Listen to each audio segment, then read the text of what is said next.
I've never been a fan of motivation. What works for me is generally keeping busy.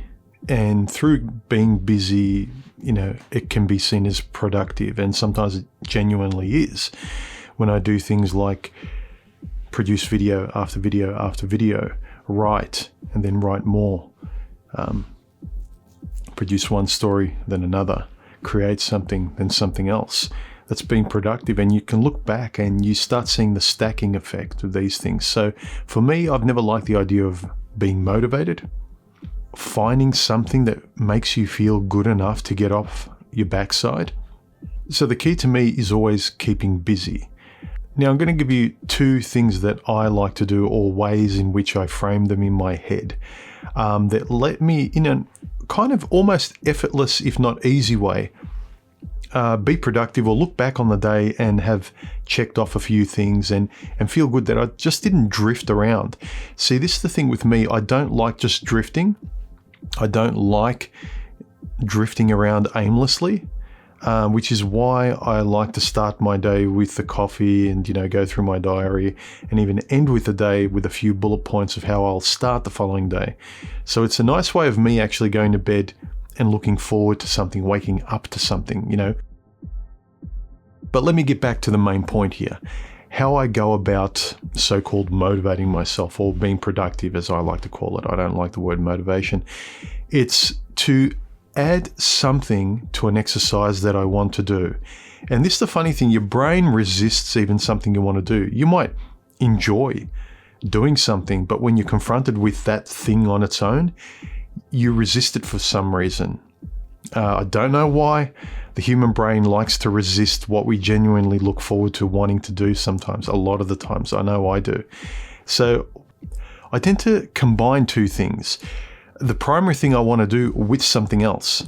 So it's always combining something with something I want to do. So if I want to go for a jog or a walk, I'll look forward to listening to something on my headphones while I do it. If I write, I look forward to a coffee sitting next to me while I write. If I draw, I look forward to listening to music or a podcast while I'm drawing. So you get the idea. You're adding something fun into the mix of what you want to be productive in, and then afterwards the productivity of what you did makes you feel good as well, which is what you wanted in the first place. So it's the notion of adding something to what you want to do. So that's the main thing I do. I even do it when I work out. I aim to work out every day for at least 10 minutes. So I do it while the soup is cooking. I do a 10-minute workout.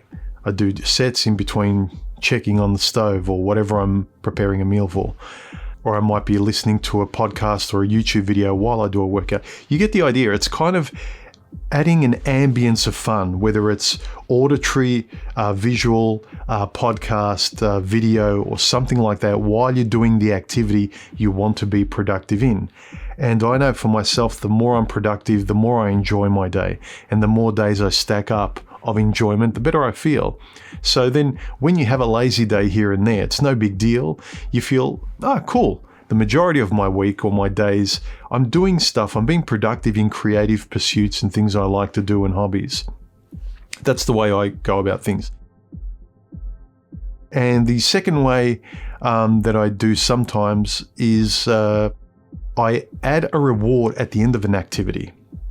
So I'm going to write today, I'm going to produce a video, and then at the end of the day, I'm going to cook a great meal and I'm going to watch a movie on Netflix, or I'm going to go visit my family or something like that. So you add a reward at the end to sort of do the fun, productive thing, and then there's an enjoyable reward, a relaxation, a letting go at the end. So those are the couple of things I do. Again, I don't like the idea of motivation, because I think it's kind of waiting to feel like you want to do something. And let's face it, when it's something that's a little bit that requires effort, it's like pushing a boulder up a hill. So better off if you can just do it and sweeten the deal by adding something fun to it, like music or video or a podcast or whatever it might be, a cup of coffee next to you while you're doing the thing, or add a little reward at the end. you can legitimately relax and have the reward at the end when you've done something you know you want to do that's going to give you joy at the end of having done it. Anyway, those are my 2 tips. Please, guys, let me know your comments in the comments section. Do you guys have any tips that you want to share? These are what I do. This is the sort of the little mental tricks I tell myself and the patterns by which I go about getting things done and enjoying having them done. I mean, take a look at the videos I do. They take a lot of hard work, but I enjoy having done them afterwards. The videos are a way of me getting to the writing table to write and then have a platform to do them. And then afterwards I share them with you guys. So there's this concatenation effect of they all interweave and they travel along the process of having me enjoy them, and they kind of carry me along. I don't need to be motivated. So any one of the stages helps me stack onto the next stage and enjoy each stage. So please let me know in the comments section what you guys do to motivate each other, and share it around with the other guys. Maybe one of your thoughts will trigger a light bulb and help someone else out. Anyway, don't forget to subscribe, give me a thumbs up, all the good stuff, and if you feel like donating, there are links below. I appreciate all you guys who have donated this month. It means a lot. I'll see you in the next video, and I'll probably see you in a live stream tomorrow. I'll put up soon. Bye.